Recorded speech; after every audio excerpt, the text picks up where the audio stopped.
cieux, que ton nom soit sanctifié. Chers parents, chers collégiens, le samedi 27 janvier, les élèves qui se préparent à la profession de foi recevront de la part de leurs parents une croix à la messe de Saint-Michel à 17h.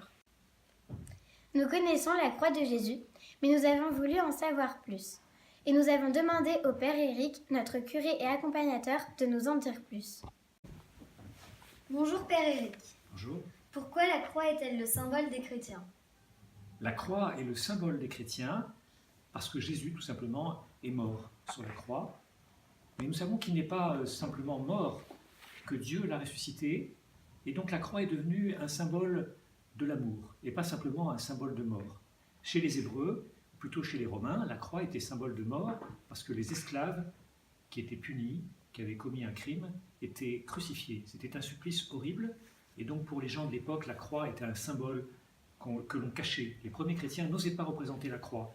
Mais peu à peu, ils ont osé affirmer leur foi. Et nous aussi, nous sommes fiers de porter la croix, qui est le symbole de l'amour de Dieu. Ce symbole aussi est important parce qu'il exprime la foi en un Dieu qui est trois en un, le Père, le Fils et le Saint-Esprit. Quand je fais le signe de croix, je fais le signe de Dieu qui est le Père, le Fils et le Saint-Esprit.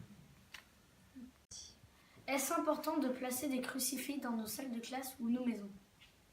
Alors, je pense que ça peut être important si on leur donne de l'importance. Hein, c'est comme toutes les choses. Mais dans votre maison, chez vous, vous avez peut-être la photo des personnes que vous aimez.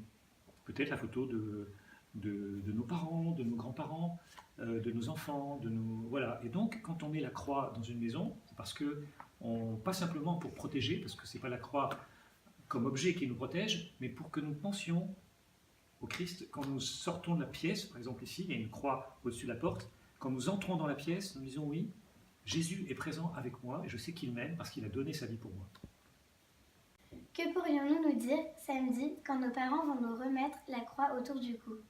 Ah, alors là, chacun pourra se dire ce qu'il ressent dans son cœur, mais ce qui est intéressant, c'est ce que vos parents vont vous dire.